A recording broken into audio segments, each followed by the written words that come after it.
स्वागत है आपका ओवरऑलॉजी चैनल पर। यहाँ हम motivational and self improvement videos provide करते हैं जो आपकी रियलिटी को चेंज करते हैं। चलिए शुरू करते हैं वीडियो को। ज़िंदगी एक सफ़र है जिसमें रास्ते कभी आसान नहीं होते। कभी हमें फूलों से सजा कर रास्ता दिखाती है तो कभी कंकड़ और कांटों पर चलने को मजबूर करती है। कुछ लोग इन कांटों से डर कर नहीं बैठ जाते, अपने सपनों को अधूरा छोड़ देते हैं। लेकिन कुछ ऐसे भी होते हैं जो घायल पैरों के साथ भी आगे बढ़ते हैं, क्योंकि उन्हें पता होता है कि मंजिल वहीं है जहाँ पहुँचने के लिए दिल धड़कता है। ये कहानी ऐसे ही एक लड़के की है जिसका नाम है विक्रम। एक छोटे से कस्बे में पैदा हुआ जहाँ आसमान में तारे तो बहुत चमकते थे, लेकिन लोगों की आंखों में सपना की चमक बहुत कम थी। वहाँ हर कोई ये मान चुका था कि गरीब आदमी का सबसे बड़ा सपना है बस पेट भर खाना और सिर पर छत। लेकिन विक्रम का दिल इस सोच को कभी स्वीकार नहीं कर पाया। उसके पास पैसा नहीं था, संसाधन नहीं थे, लेकिन उसके पास कुछ ऐसा था जो कोई अमीरों के पास भी नहीं होता, अपनी किस्मत खुद लिखने का हौसला। विक्रम ने तय किया कि वह अपने माता पिता को इस गरीबी से निकालेगा। उन्हें ऐसा घर देगा जिसमें बारिश में पानी ना टपके, जिसमें सर्दी में हवा ना घुसे। उसने 12वीं पास की और शहर जाने का फैसला किया, ये सोचकर कि मेहनत में वह जल्दी ही नौकरी पा लेगा। लेकिन शहर का सच उसकी सोच से बिल्कुल अलग था। वहाँ हर कोई भाग रहा था, लेकिन किसी के पास किसी के लिए वक्त नहीं था।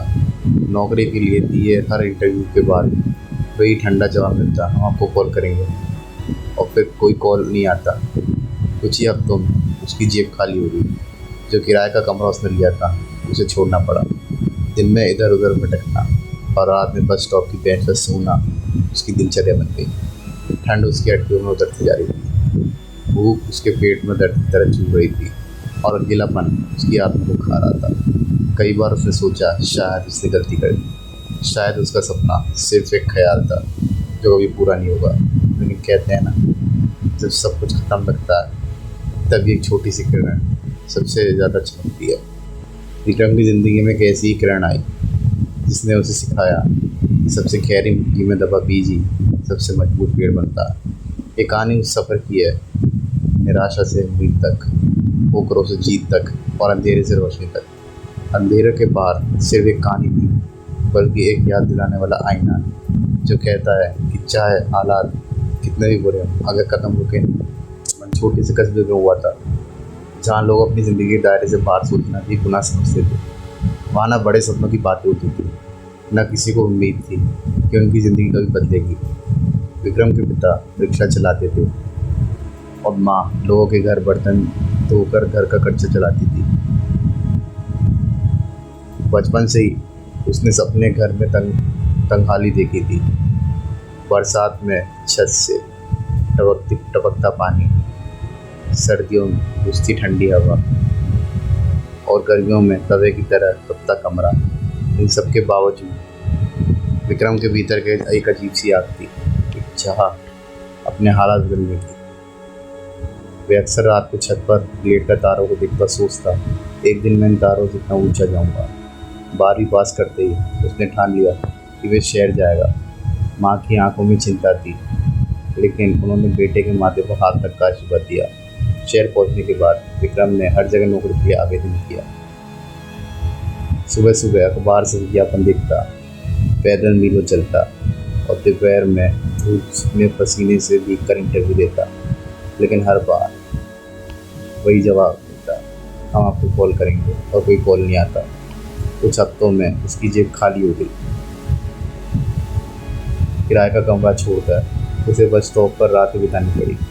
ठंडी हवा उसकी हड्डियों में उतर जाती और भूख पेट में चुभन पैदा करती। उसका जब चारों ओर अंधेरा था और बस स्टॉप का बल्ब टिमक रहा था, विक्रम ने कई बार सोचा, क्या मैं अभी भी हार मान लूं?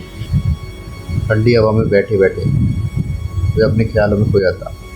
तभी एक बूढ़ा आदमी उसके पास आकर बैठ गया। उसके कपड़े पुराने थे, लेकिन आंखों में एक अलग चमक थी। उसने विक्रम से पूछा, तू बेटा चेहरा यूँ बुझा किया? विक्रम ने सब हालात बताया, कैसे वे नौकरी ढूंढ रहा है, कैसे उनके पास अब खाने तक के पैसे नहीं हैं, पूरा ध्यान से सुनता रहा। फिर की मुस्कान के साथ बोला, बेटा, पेड़ कभी मजबूत होता है जब उसकी जड़ें गहरी मिट्टी में जाती हैं। तू भी मिट्टी में, लेकिन कल तेरी जड़ें तुझे आसमान तक खींचेगी। ये शब्द विक्रम को धीमा कर गए। वही रात भर बूढ़े की बातें सोचता रहा। सुबह उठते ही उसने तय किया कि वह हार नहीं मानेगा, चाहे कितनी बार भी गिरना पड़े। नए जोश के साथ उसने फिर से नौकरी की तलाश शुरू की, लेकिन किस्मत जैसे उसे हर मोड़ पर टकरा देती। 3 दिनों तक उसने कुछ नहीं खाया, सिर्फ पानी पिया। चौथे दिन भूख से कमज़ोर होकर वह सड़क किनारे गिर पड़ा। लोग गुजरते रहे, लेकिन किसी ने मदद नहीं की। ज़मीन पर लेटा सोच रहा था, शायद मैं भी उन्हीं में से एक हो जाऊं जो कभी उठ नहीं पाते।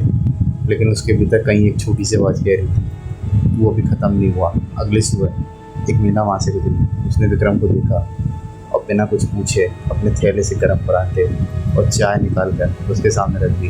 विक्रम ने आश्चर्य से पूछा, आप मुझे जानती भी नहीं, फिर क्यों मदद कर रही हैं? महिला मुस्कुराई बोली, मदद का रिश्ता पहचान से, इंसानियत से होता। उस महिला ने आगे बताया कि वह पास की एक दुकान पर काम करती है और वहाँ हेल्पर की ज़रूरत है। उसने विक्रम को दुकान मालिक से मिलवाया और उसी दिन से विक्रम की ज़िंदगी में पहला बदलाव आया। दुकान पर काम आसान नहीं था। सुबह सुबह सफाई, सामान उठाना और ग्राहकों के ऑर्डर पूरे करना। वेतन बहुत कम था, लेकिन विक्रम के लिए ये एक नई शुरुआत थी। अब उसके पास एक छोटा कमरा और रोज का खाना था। उसने ठान लिया कि चाहे मौका छोटा हो, वह इसे बड़ी जीत में बदलेगा। समय से मुस्कुराना, ग्राहकों से मुस्कुराकर बात करना और काम में ईमानदारी, ये उसकी पहचान बन गई। कुछ महीने बाद दुकान पर आने वाले लोग अब विक्रम को पहचानने लगे। उनमें से कुछ माता पिता ने अपने बच्चों को पढ़ाने के लिए कहा। विक्रम ने फ्री में पढ़ाना शुरू किया। मुझे पता था कि शिक्षा ही किसी की ज़िंदगी बदल सकती है, लेकिन तभी एक दिन अचानक दुकान बंद हो गई। फिर से बेरोजगार होकर विक्रम के सामने वही सवाल खड़ा था, क्या करूं? इस बार उसने रोने या हार मानने के बजाय खुद कुछ करने का फैसला किया। उसने सोचा, अगर लोग मुझसे सीखना चाहते हैं तो क्यों ना मैं ट्यूशन सेंटर खोलूं। उसने अपनी बचत और थोड़े उधार से एक छोटा कमरा किराए पर लिया। शुरुआत में से 3 बच्चे आए, लेकिन विक्रम ने पूरे दिन से उन्हें पढ़ाया। धीरे धीरे बच्चों के रिजल्ट अच्छे आने लगे। उनकी तारीफ पूरे इलाके में होने लगी। 1 साल में उसका ट्यूशन सेंटर इतनी लोकप्रिय हो गया कि उसे बड़ा कमरा लेना पड़ा। अब उसकी कमाई इतनी हो गई थी कि वह अपने पैरों पर मजबूती से खड़ा हो सका। विक्रम ने तय किया कि वह अपने जैसे गरीब बच्चों के लिए फ्री कोचिंग प्रोग्राम चलाएगा। वह खुद उनकी किताबें खरीदता और कभी कभी उनके घर जाकर उन्हें पढ़ाता। उसकी ये कोशिश पूरे शहर में मिसाल बन चुकी थी। कई साल बाद विक्रम एक बड़े एजुकेशन सेंटर का मालिक बन चुका था। एक दिन वह उसी पुराने बस स्टॉप पर गया जहाँ उसने अपनी सबसे मुश्किल दिन देखे थे। वहाँ किसी ऐसे इंसान की तलाश में था जो निराश हो, ताकि उसे वही बात कह सके जो कभी एक बूढ़े ने उससे कही थी कि मिट्टी में जड़ें जम रही हैं बेटा, पर थोड़ा और सब्र कर। विक्रम जानता था कि ज़िंदगी का सबसे बड़ा सबक यही है, अंधेरा स्थायी नहीं होता और जो निराशा छोड़ देता है वह इसलिए विजेता बनता है। अगर आपको ये कहानी अच्छी लगी हो तो लाइक करें, शेयर करें और चैनल को सब्सक्राइब करें। धन्यवाद।